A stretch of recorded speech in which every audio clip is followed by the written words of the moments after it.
got me stranded like a branch in the wind. Tell me what you long for. Oh, I want what you want. WildChild has just finished a successful crossing of the Gulf Stream and arrived in Fort Pierce. You can see WildChild motoring in against the current. We have plenty of daylight left and our timing was perfect. Emotionally, this is a very hard time for me. I'm cutting the cord. I'm cutting the final strings that the evil monkey has connecting him to me. But it's also the end of a relationship and it's the end of a dream. It's like the proverbial breakup box. Lexi, say something. Really kind of weaving in the current. Yes, a lot. Let's just hurry up and get this done and get back to the Bahamas. So right now we have 2 knots of current against us. We're going to have a maximum of 3.2 soon. I can't really fight that very well. We are entering the channel at the exact wrong time and the exact peak ebb current. Yay for us. Yay! You just have really good timing, that's all.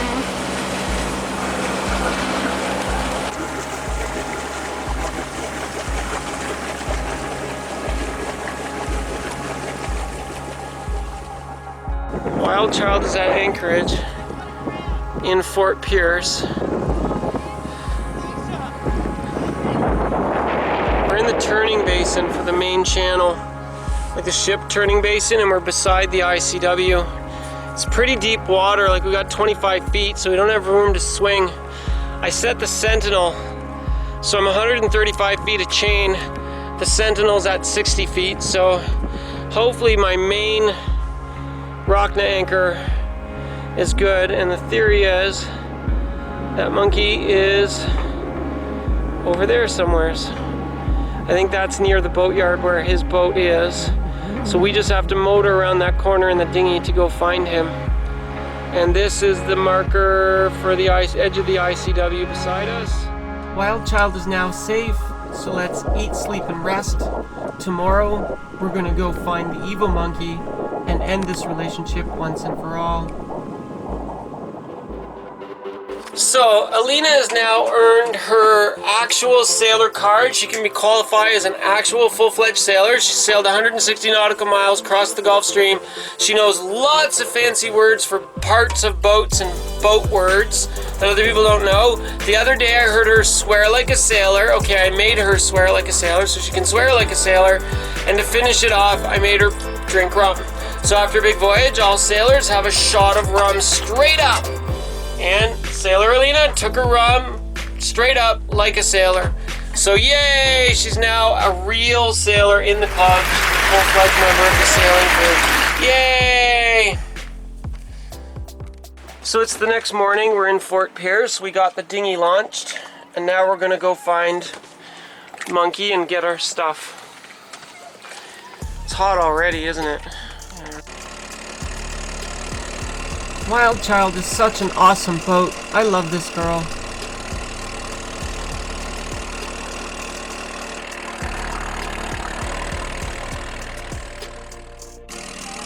This is all business for me.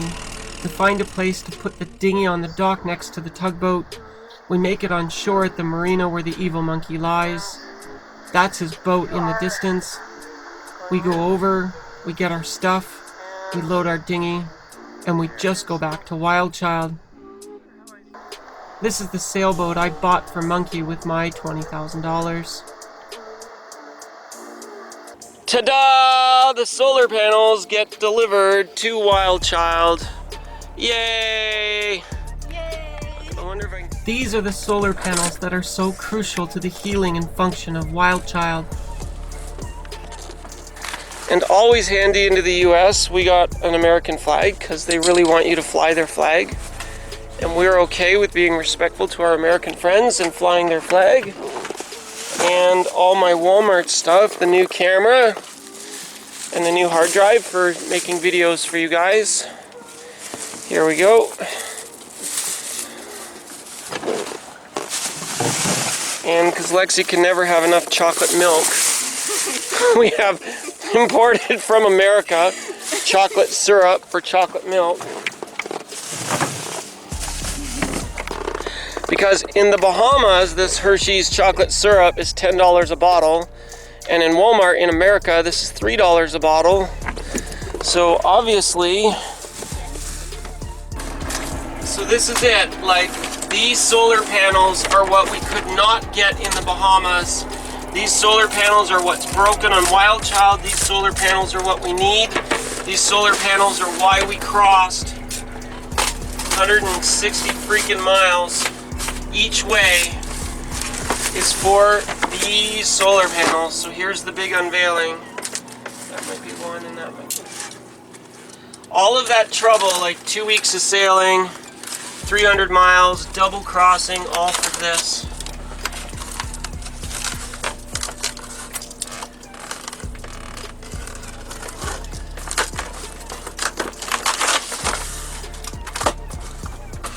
I ordered 3 of them. We need 2. These are 50-watt semi-flexible panels, and the manufacturer lies to you. Really don't flex them. They're not designed for it. If you let this flex, it'll crack. They're just crap. But we mount on both sides 2 50-watt panels. And now we're able to unlimitedly charge our windlass. And for us 2 weakling girls, neither one of us is strong enough to lift that anchor by hand if it's covered in mud. We need the windlass's help, and to use the windlass we need a battery that's fully charged. To charge the battery we need these, so you know, $200 a piece. So we got 2 to mount and 1 to spare. Let's go get it done. Alright.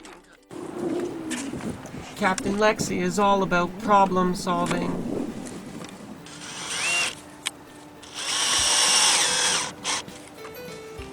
So the mistake that I made last time when I mounted them is I had them zip tied tight to the rail, and then they're screwed to the board, so whenever you push down on the railing, it's forced the panel to flex. I just didn't expect anybody to be pushing down on the railing. What we're going to do this time is we're going to leave the zip ties on the top loose so the panel can kind of go, but if you lean on it, you won't flex the panel. The panel will stay straight, and the zip ties will just give. This way the panels aren't flexing. This is the new plan. Just like that, mounted, bang, done. So we snip our ends off. Welcome to the ICW.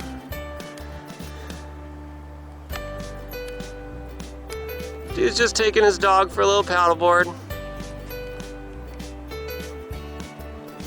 How cute is that?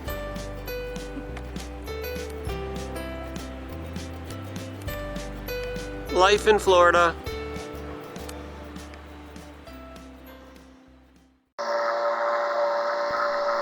The next day, the evil monkey is supposed to be launching his boat.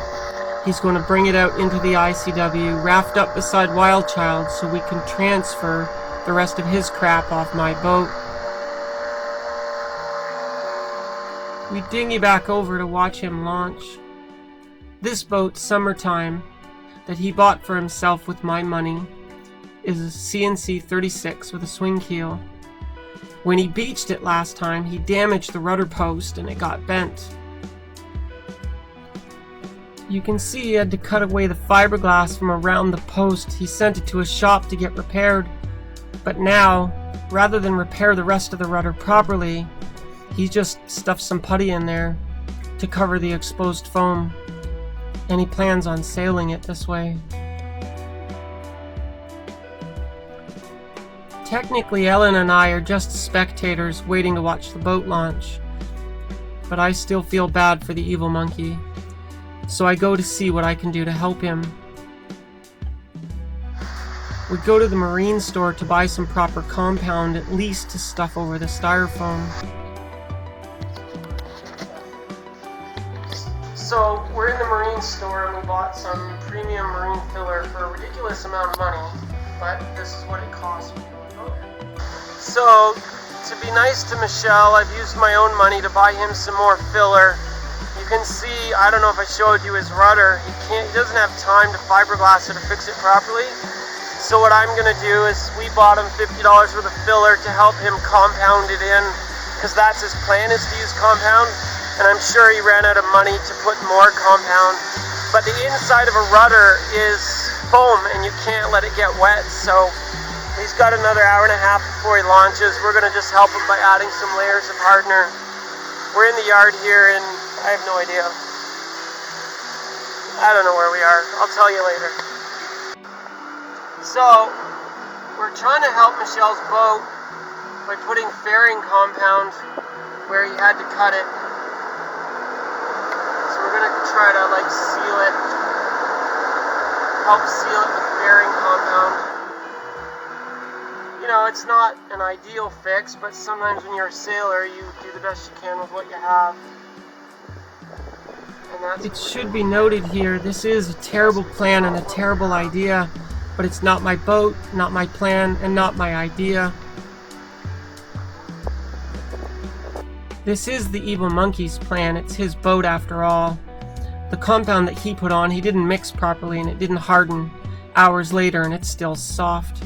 At least I know what I'm doing and I mixed this compound properly and it hardened rather quickly.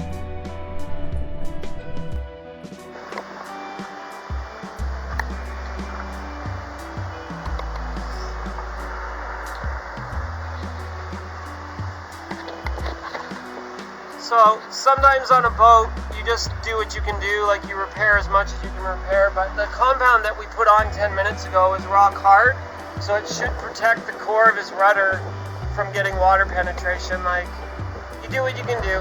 That's sailing.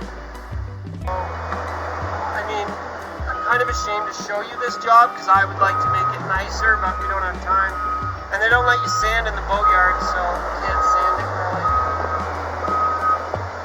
It's hot. It's thermal, eh? It's really hot right now. This is hot. For the record, I begged the Evil Monkey not to launch his boat now. I begged him to repair it properly.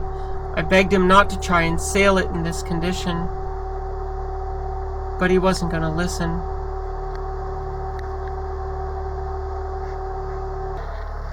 Are you nervous? A little bit. We'll see. Say it again. I'm so happy the boat summertime is going back in the water, at least. The Evil Monkey is the captain of Summertime. It's his boat. He's free to make any mistakes he wants to. So here's the other thing. The steering quadrant is broken. The steering wheel no longer turns the rudder. He's launching Summertime despite the fact there's no way to steer it. His big plan is to sail to the Bahamas using the emergency steering stick.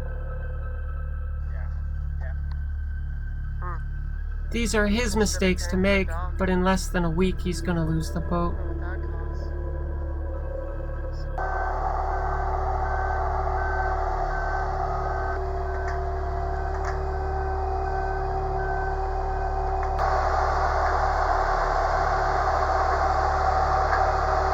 So they'll keep him in the slings till he starts his engine and he feels like he's under power.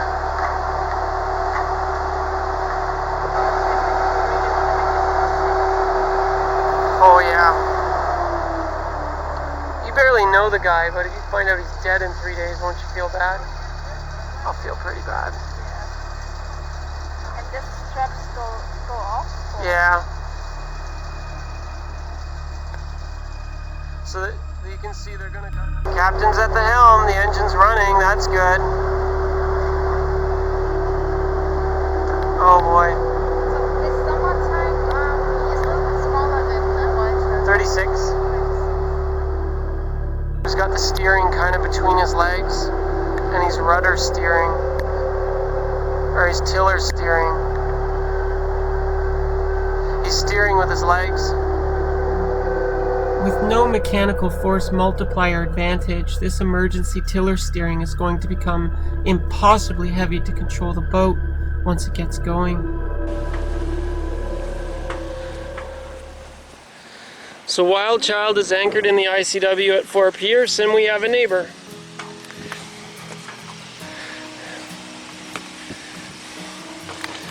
Summertime made her repair in the marinas, got launched, and she's rafted up to us now. So we're able to transfer Michelle's stuff over to him. We did a boat-to-boat transfer. So now he's got all that $10,000 worth of scuba gear that he really wanted. And his pillows. I'm still kind of bitter about this because the evil monkey laid claim to half of everything even though he paid for none of it. He took the first aid kit, he took half my tools, he took the spare VHF radio, he took the spare chart plotter, he took half of the kitchen utensils. But the way I figure it, fuck it, no attachment to dust. I finally cut the cord no matter what it costs me. He is no longer my problem.